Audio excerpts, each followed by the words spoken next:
آپ لوگوں نے پچھلی ویڈیو پیرا نارمل ایکٹیویٹی میں دیکھا تھا کہ مجھے میرے پونگی چاچا نے اپنے گھر بلایا تھا کیونکہ ان کے گھر میں پیرا نارمل ایکٹیویٹی ہوتی تھی اور ان کا کہنا تھا کہ ان سب کی وجہ یہ بیسمنٹ ہاؤس ہے۔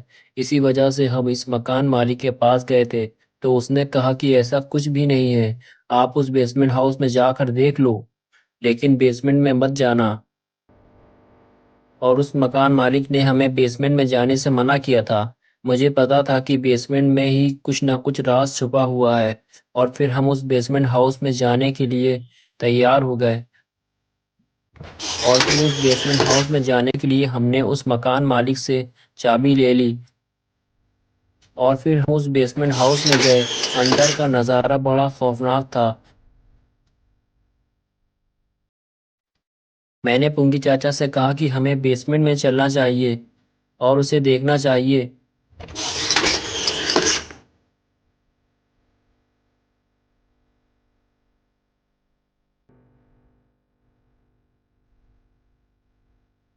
لیکن پونگی چاچا ڈر کی وجہ سے وہاں سے بھاگ نکلے۔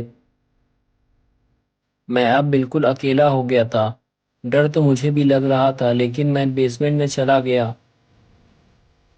وہاں بہت اندھیرا تھا اور سامنے کچھ عجیب سی لوہے کی مشین جیسی کوئی چیز لگی ہوئی تھی، اور جب میں اندر گیا تو دیکھا کہ وہاں پر کچھ چمکدار چیزیں رکھی ہوئی ہیں اور کافی سارے بڑے بڑے باکس رکھے ہوئے ہیں۔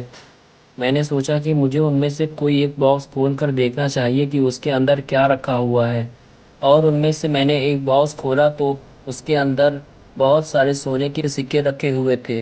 لیکن تبھی سائرن بجنے لگا اور میں فوراً وہاں سے نکلنا چاہتا تھا لیکن وہاں رکھے باکس کو بھی دیکھنا چاہتا تھا کہ اس کے اندر کیا رکھا ہوا ہے۔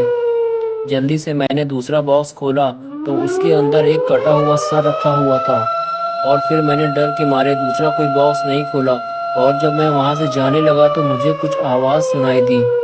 یہ آواز ایسی تھی جیسے کوئی نیچے آ رہا ہو۔ مجھے لگا کہ پونگی چاچا بھی واپس آ گئے ہیں لیکن وہ تو کوئی اور تھا۔ میں اسے چھپ کر دیکھنے لگا، پھر میں نے دیکھا کہ وہ کوئی انسان نہیں ہے، وہ تو کوئی شیطان تھا۔ ہاں، وہ وہی شیطان تھا جو اس بیسمنٹ میں رہتا تھا۔ میں اسے دیکھتے ہی فوراً چھپ گیا تاکہ وہ مجھے نہ دیکھ پائے۔ میں کچھ دیر تک چھپا رہا اور پھر آواز آنا بند ہو گئی تو میں نے پھر سے جھانک کر دیکھا تو وہاں کوئی نہیں تھا۔ میں نے سوچا کہ یہی اچھا موقع ہے، مجھے یہاں سے نکل لینا چاہیے، اور پھر میں دھیرے دھیرے آگے بڑھنے لگا، اور تبھی مجھے احساس ہوا کہ میرے پیچھے کوئی ہے، اور جب میں نے پیچھے پلٹ کر دیکھا تو وہ میرے پیچھے ہی کھڑا تھا۔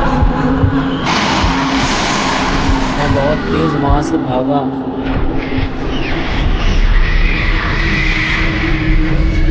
اور سیڑھیاں چڑھتے ہوئے اوپر پہنچا